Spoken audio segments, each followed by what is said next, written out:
नमस्ते बच्चों। आज हम कक्षा 10वीं की पाठ्य पुस्तक क्षितिज में पाठ 12 लखनवी अंदाज पढ़ेंगे और उसके प्रश्न अभ्यास करेंगे। लखनवी अंदाज पाठ के लेखक हैं यशपाल। यशपाल ने यह पाठ व्यंग्य वाणी में लिखा है। यह एक व्यंग्य है, व्यंग्य शैली में लिखा गया है। समाज को व्यंग्य करने के लिए लिखा है, समाज को दर्शाने के लिए लिखा गया है।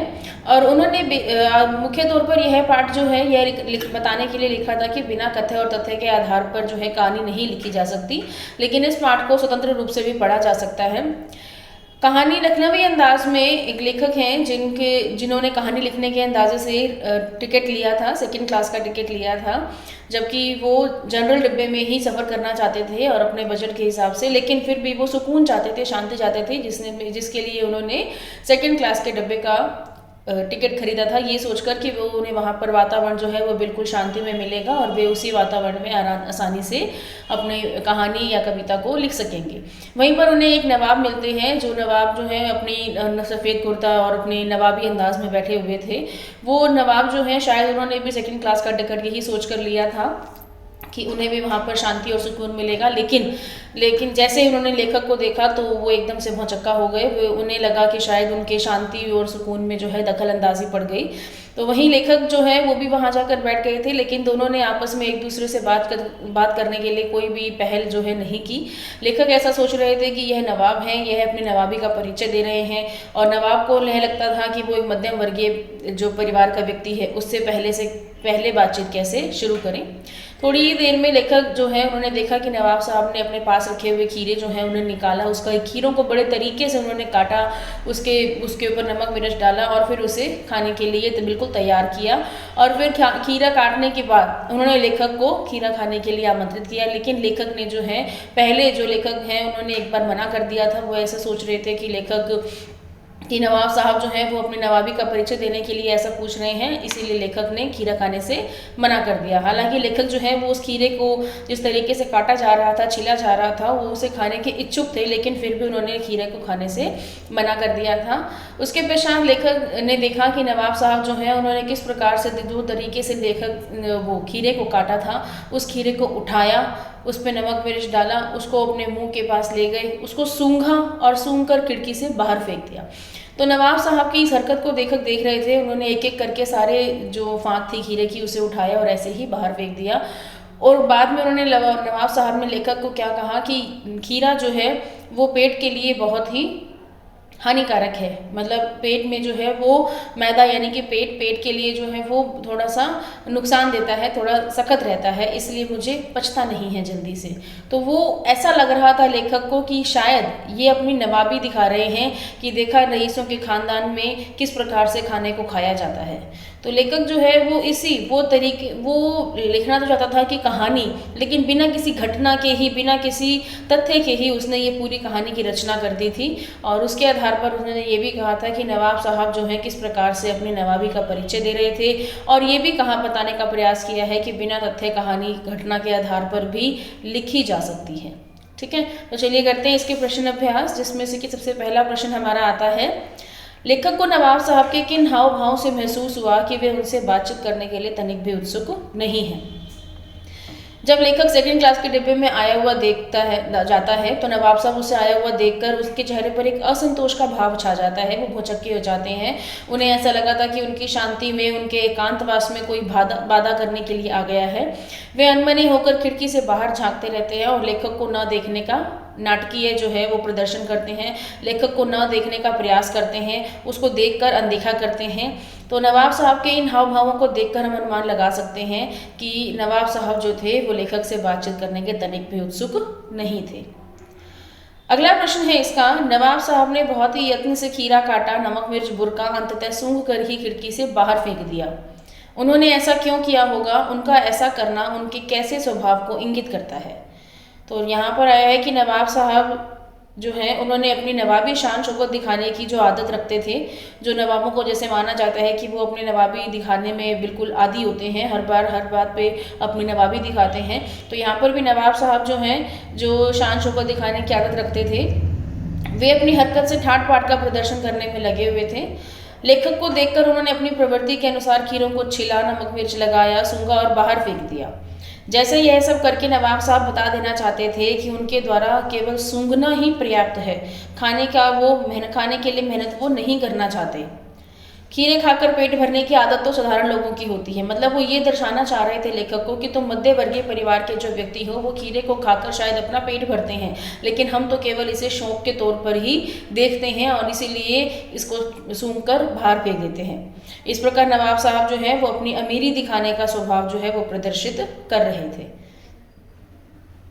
इसके बाद अगला प्रश्न है हमारा, बिना विचार घटना और पात्रों के भी क्या कहानी लिखी जा सकती है? यशपाल के इस विचार से आप कहाँ तक सहमत हैं? तो यशपाल ने, जैसे कि पाठ में बताया गया है कि यशपाल जो थे उन्होंने पहले ही इस कहानी को किस लिए लिखा था, ताकि वो बिना विचार घटना के कहानी लिख सकें, ये बता सकें कि वो किस प्रकार से कहानी लिख रहे हैं। तो यहाँ पर प्रश्न भी यही दिया गया है कि बिना विचार घटना और पात्र के कहानी क्या लिखी जा सकती है? तो क्या गया है, कहानी किसी घटना का एक ऐसा वर्णन होता है जो किसी विशेष कारण की ओर संकेत करती है। घटना कैसे घटी, उसके क्या कारण थे, उसका क्या परिणाम हुआ, ये सब जानने की जिज्ञासा जो है मन में बनी रहती है। और घटना बिना किसी कारण के नहीं होती, अतः बिना पात्र या कहानी या बिना कारण के घटना कैसे संभव है? घटना के बिना कोई विचार नहीं आता। यदि आपके सामने कोई घटना घट रही है तभी तो हमारे सामने कोई विचार आएगा। अतः लेखक का मानना है कि बिना विचार, बिना घटना और बिना पात्र के कहानी नहीं लिखी जा सकती। तो यह पूर्णतः सत्य है और हम उनके विचारों के बिल्कुल अनुकूल हैं। देखिए, ये वैसे तो ये कहा जा सकता है कि बिना विचार घटना की कहानी लिखी जा सकती है, लेकिन बिना विचार घटना की कहानी लिखेंगे कैसे? क्योंकि कोई भी विचार यदि हमारे दिमाग में आ रहा है तो वो किसी न किसी घटना का रूप लेकर ही आ रहा है, वो किसी न किसी घटना के कारण से ही आ रहा है। जो भी हमारे मस्तिष्क में जो भी हमारे विचार आता है वो किसी न किसी घटना के कारण ही आता है। तो कोई घटना घटेगी तभी हमारे मन में जो है कोई विचार आएगा और उसके पश्चात ही हम उसे कहानी या कविता जो भी रूप देना चाहते हैं वो हम दे सकते हैं।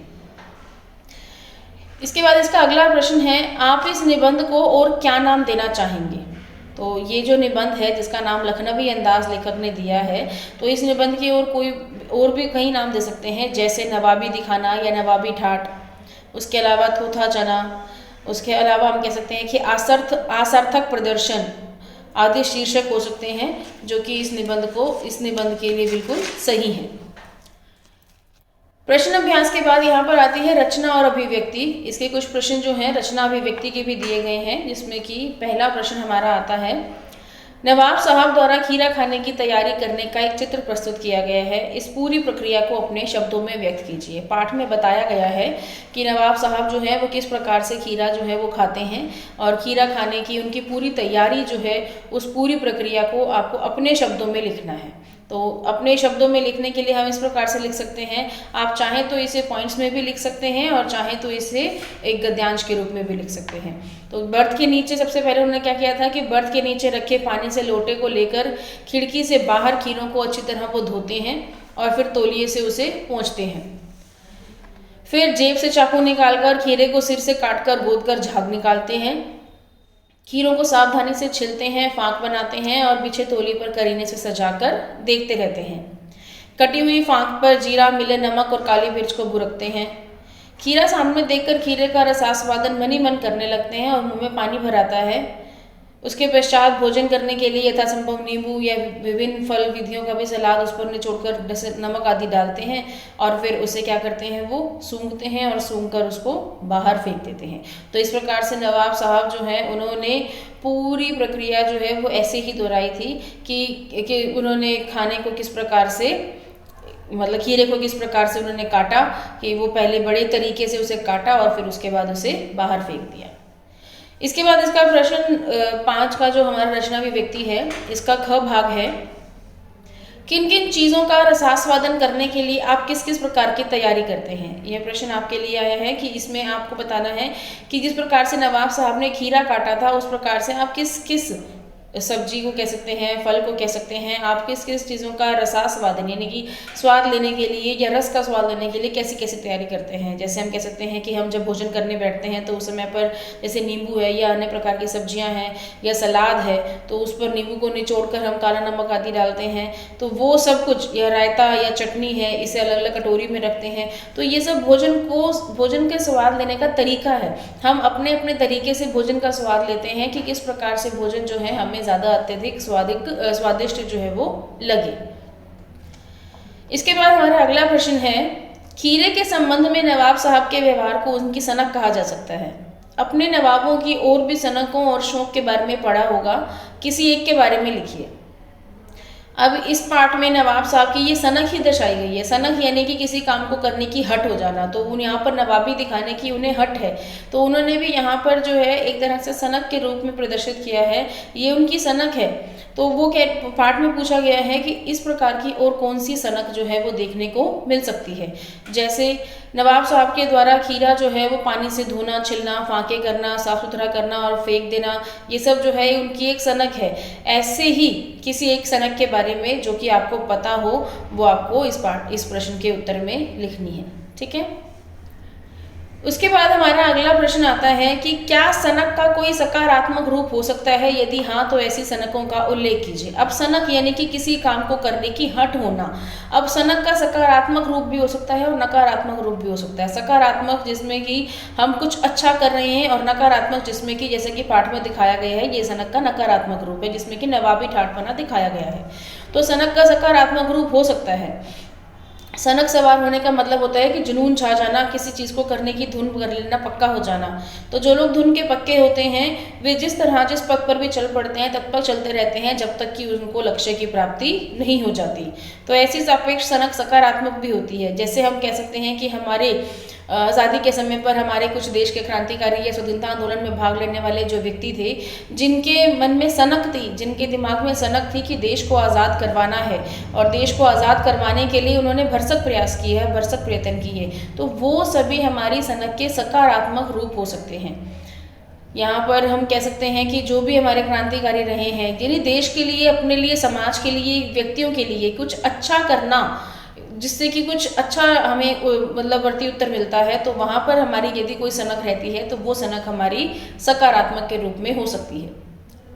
और जो अन्यथा यदि किसी के लिए कुछ बुरा हो रहा है, आप कुछ ऐसा कार्य कर रहे हैं, आपके मन में कुछ ऐसा जुनून है जिससे कि किसी का बुरा हो रहा है, तो वहाँ पर हमारी सनक जो है वो नकारात्मक रूप धारण कर लेती है। तो आशा है आप सभी को ये प्रश्न उत्तर समझ में आए होंगे। धन्यवाद।